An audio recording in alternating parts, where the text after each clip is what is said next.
I had a genuine fear of mirrors. Trust me, it sucked. It wasn't that I ran screaming in the opposite direction whenever I saw one. My phobia was subtler. For example, if I was alone in my room and turned away from the mirror on my wall, I couldn't look at it again. The thought was so terrifying, it was almost paralyzing. But I didn't always have this fear. Unlike my fear of spiders and injections, which I'd had for as long as I could remember, my fear of mirrors developed in my early teens, shortly before I turned 14, under unusual circumstances. More unusual than the reasons websites and books might suggest. When I was 14, my parents treated me to a redecorated room, and I leaped at the chance to be rid of the color scheme 7-year-old me had chosen. The once pink walls were repainted pale blue. The furniture was mostly the same wooden bunk bed and wardrobe, but my beloved sofa bed was replaced with a matching wooden desk. I didn't like the desk. I loved that sofa bed, tied to memories of sleepovers and games like hide and seek. When I was little and scared of the shadows on my bunk, I'd sleep on the sofa bed with the cat curled up next to me. I liked the new mirror though. My original mirror went to my little brother's room, but I had no attachment to it. Rather, he had taken the sofa bed so it wouldn't have been thrown away. The desk was new from IKEA, but the mirror was bought at a reasonable price in a charity shop. I remember walking into the shop, initially looking for a cheap TV. When I saw the mirror hanging at the far end of the big, well-lit room, all thoughts of a TV vanished. I bought it without hesitation. It was beautiful, and I knew instantly. I wanted it in oval shape, possibly Victorian or even older. The dark gold metal frame was artfully shaped into woven vines and flowers. The glass was bright and shining, without a single smudge or mark. I hung it up that same day. In the moment I saw the reflection of my new sky blue fancy grown-up room, it felt complete. I was proud of my new room. It made me feel grown-up. The last of my stuffed toys had gone to little cousins, and the cutesy pink color scheme was replaced with calm blue. I admit to being a pretty arrogant teen, but coming in a new bedroom is exciting, especially when it doesn't happen often. Almost immediately after my room was redone, the half-term holidays began. I spent most of the week out with friends, often staying at their houses, so I only spent 2 nights in my new home that week. One was in the living room because we couldn't all fit in my bedroom. The second night, the last before school started again, I was exhausted from staying up until sunrise most nights. I went to bed earlier than usual, but despite my sleep deprivation, I couldn't sleep. I tossed and turned before sneaking into my brother's room to borrow his iPod, hoping music would calm me enough to drift off. That was the night I had the first nightmare. Despite my childhood fears, nightmares weren't common. In the dream, I was in my room, facing my mirror. I can't remember exactly what I was doing, maybe brushing my hair or putting on makeup. Something required me to stand close and look directly at the mirror, blocking the view behind me. I dropped whatever I was holding, bent to pick it up, straightened, and froze. A girl stood behind me, maybe 8 or 9, with shiny dark hair falling past her shoulder blades in loose waves. She wore a white lace dress embroidered with little flowers, her skin so pale it nearly matched the dress. Her features were a delicate small nose, thin pink lips twisted into a shy smile. I couldn't see her eyes. They were covered by a black-stained blindfold. A trickle of red dripped from the material onto her snow-white skin, creeping down her cheek like a tear. She smiled. I woke in a cold sweat, breathing hard, filled with dread. Dreams are funny. You sometimes know things you shouldn't. In that dream, I knew with terrible certainty that if the blindfold came off, if I saw her eyes, I'd be dead. I got up and dressed without glancing at the mirror once, darting out of my room as quickly as possible, deciding against makeup that day. The idea of standing in front of the mirror, like in my nightmare, was unappealing. I stayed quiet at school, then went home at lunchtime, feigning sickness. I couldn't focus on lessons. Anyway, Mom picked me up, concerned about the dark shadows under my eyes and the fact that I fell asleep in the car. I slept all afternoon, waking when Dad and my brother came home. I joined them for dinner, finished my homework, and curled up with my parents to watch a film after my brother went to bed. It was a horror film, The Conjuring. I couldn't take it and lied, saying my headache had returned before rushing to the safety of my room and bed. I was shaking. I'd seen the film before, and it hadn't scared me. Horror films and stories never really bothered me, despite my childhood fears. I read horror novels online, played horror games, and stayed up watching films with friends and family. It wasn't the witch who hung herself, Annabelle the doll, or the maid's jump scare that scared me. It was the little boy in the mirror that made my blood run cold, making me tremble in fear. Turning around, I crawled into bed, lying under the blankets, shaking. The mirror was opposite my bed. I stayed awake for hours, staring at it, not daring to close my eyes, fearing every blink until sleep claimed me. I had the same dream. I dropped something, picked it up, saw the girl behind me blindfold, drop of red on white, smile, and woke in a cold sweat. The only difference was her blindfold was loose, slipping enough that I glimpsed long, dark eyelashes. I gasped, buried my face in my hands, trying not to cry. I didn't want my family to see me like this. It would provoke questions and sympathy I didn't want. Kai got angry when they tried to get involved with my problems. It felt like they got in the way when I tried to fix things. Don't get me wrong, I loved them, but this was something I didn't want to share. I stayed awake the rest of the night, too terrified to sleep in case I saw her eyes. I didn't want to die. I'd heard if you die in your dreams, you die in real life. I never believed it, but now I didn't want to find out. Mom kept me home the next day. I had a fever and couldn't stop shaking. I looked awful, but didn't check the mirror. I slept all day, which helped since I still had to go to school. Nightmares or not, this couldn't have happened during the holidays when I could have gone nocturnal, could it? I woke at 4 p.m. and stumbled downstairs to eat. Mom was out getting new school shoes for my brother, who was at a friend's house, and Dad was working late. I curled up on the sofa with our cat, Phoebe, on my lap, a pot of chocolate and hazelnut ice cream in hand, and turned on my laptop. Fear of mirrors. I mumbled around a spoonful of ice cream as I typed. I frowned at the results. Why do phobias have awkward names? Catoptrophobia? I ignored the image results. Grueland opened an unfamiliar site as Wikipedia offered little beyond causes and treatments. The fear of mirrors is ancient, tied to man's fear of still waters. Before mirrors, people saw reflections in lakes and ponds, believing it was their souls staring back creepy.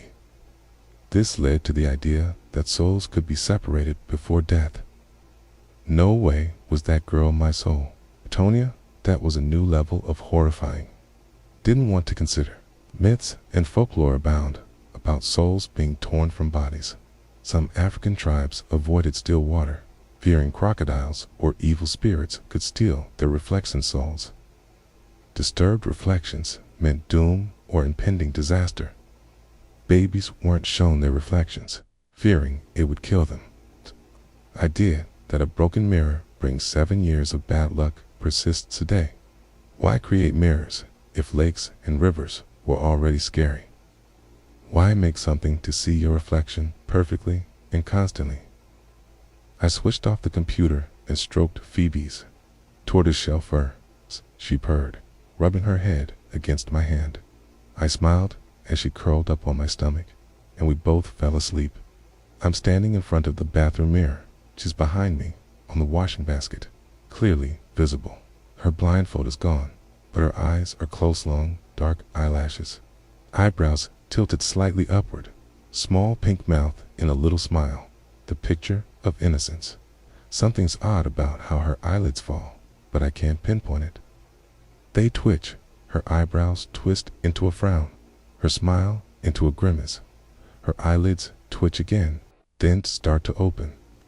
I cried out as a sharp pain hit my chest, sitting up, gasping, certain she'd be in front of me, eyes open, ready to kill.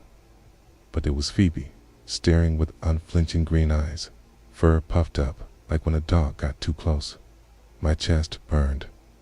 I touched it, and my fingers were bloody 2 sets of deep cat scratches. Phoebe woke me. I held out my hand, clicking my tongue, and she hesitantly approached, sniffing, then rubbed her head against it, purring. I smiled and whispered, "Thank you." For the next 7 days, I had the same dream. The girl behind me, eyes starting to open, Phoebe waking me. The tortoiseshell cat slept on my stomach every night, rarely leaving my side at home. She even tried following me to school once, hiding under my car seat until we were halfway down the road. My parents found it amusing, suspecting I had been sneaking her treats or food guilty on both counts. We'd had Phoebe since I was 2. I couldn't remember a time without her. I loved her. The whole family did, but me especially. I grew up with her. She was old, grumpy, dribbled when dozing, and brought in dead worms since she couldn't catch birds or mice anymore. But she was brave, tolerant, even of my brother, who learned late to be gentle with animals. She knew I needed her. The girl's face grew more twisted in my dreams. Once, her mouth was a wide, manic grin, revealing sharp teeth. Her snake-like tongue flicking as her eyelids twitched and began to raise. Phoebe's razor claws sank into my skin, pulling me back to reality. Small 8-year-old girl scared the hell out of me, haunting my every thought. For my art project, I drew a model looking into a mirror with something else reflected. For history, I researched man's earliest fears and got an A+ on my presentation. My school books were filled with doodles of lace dresses and blindfolds, probably creepy to teachers now that I think about it. The only thing that changed in my dreams was the mirrors. We had 6 in the house: my room, my parents' room, my brother's room, the bathroom, the hallway, and the entrance hall. Don't ask why we needed the last 2. God, my parents liked how they made rooms feel bigger. Most nightmares were in my room, but every mirror became something to fear. My phobias' symptoms grew: shallow breathing, pounding heart, shaking, sweating. Once, a shadow flickered in the bathroom mirror, causing a full-blown panic attack. Thankfully, my parents weren't home. I wasn't ready to share this. Maybe never would be. But Phoebe was there, curled against me, her warm, soft body pressed tightly, purring, comforting me as I sobbed, shook, and gasped. The weekend came and went. I spent days sleeping, claiming sickness, and nights on live streams, playing games, drawing, reading, researching random topics, writing anything to avoid the mirror. The pattern continued: sleep, Phoebe, waking me, school, home, daylight naps. I dreaded winter. Days were already shortening, soon dark before I got home. Tuesday was a bad day. I stumbled into school, exhausted, barely scraped through classes, taking just enough notes to catch up on weekends. My social life vanished. Who has time for drama? At home, I noticed something wrong. Where was Phoebe? I asked Mom, who laughed. "Are you sure you didn't leave her at school by accident?" I laughed, agreeing, hiding my panic. Where the hell is she?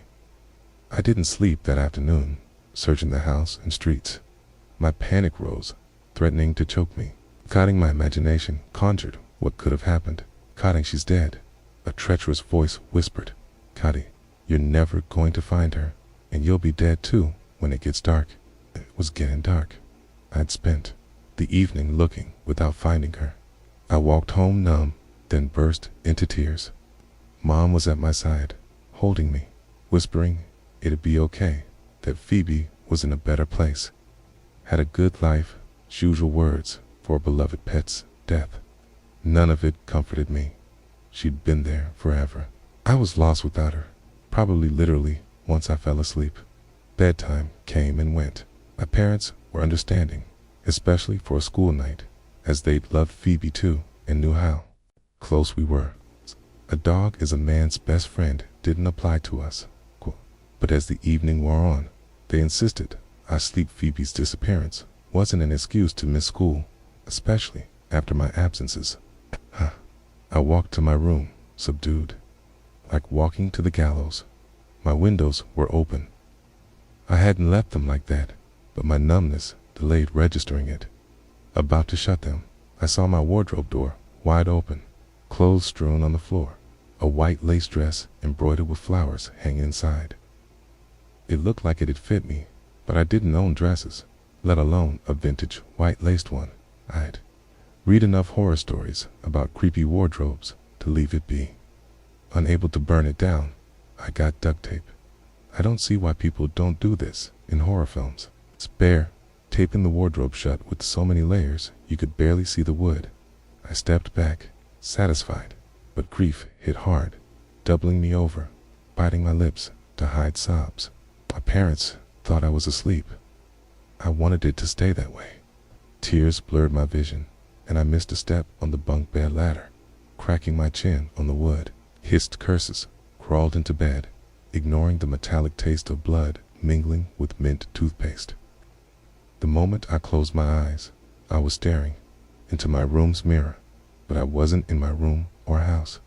I stood in a small room with dark wood paneling, Victorian-style furniture, and a thick, dark red carpet. My feet were bare, cold. Normally, I wore that day's clothes or something from my wardrobe in these dreams, but not this time. I was wearing the white lace dress. Small, cold hands touched the untied white ribbon around my waist, tying it into a bound. Too tight, just right. "It's okay. You'll manage," a quiet voice whispered. "It's not so bad, I promise." I was no longer standing, but sitting in a comfortable armchair before the mirror. The girl was behind me, her blindfold off. I saw her eyes, or lack thereof, to gaping sockets, weeping blood, red on white. She smiled, running a brush through my long, dark blonde hair, which hung over my shoulders. "You have such soft hair. I bet it's really pretty," she grinned, tucking a strand behind my face. "Why am I here?" asked, my voice irritatingly frightened. Her smile faded. She took my sweating hand in her cold one. "I can't take it anymore," she whispered, her voice nearly as hoarse as mine. She pulled away, walking out of view. I couldn't move, desperately trying to turn and see where she'd gone. I heard metal on metal, like rings scraping a banister. I strained to run, but couldn't. She returned with a silver implement in each hand, a horrifying mix of ice cream scoop and dinner spoon. "There it ends, glowing red hot. I want to be able to see again," she whispered, her voice hitching. "I want to see the colors, the flowers, the sky. I want to see my mama." A clear tear, like a diamond, fell over her cheek. I was so focused on it, I didn't realize how close she'd gotten until I felt searing pain. A soft voice whispered, "It doesn't hurt that much now, does it?"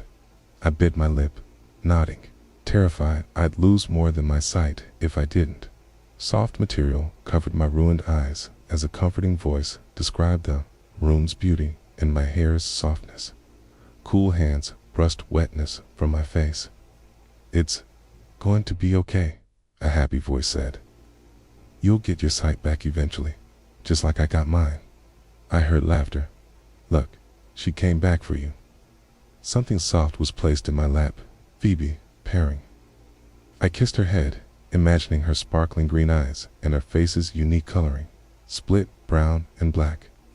"Don't worry, Phoebe," I whispered. "I'll get my sight back. It's going to be okay." I said it to reassure myself, like promising someone made it true. I could see the mirror through the blindfold. The once dark metal gleamed brilliant gold, a beacon, though I saw nothing else. Through the glass, I heard muffled voices, and smelled the musty scent of charity shop clothes.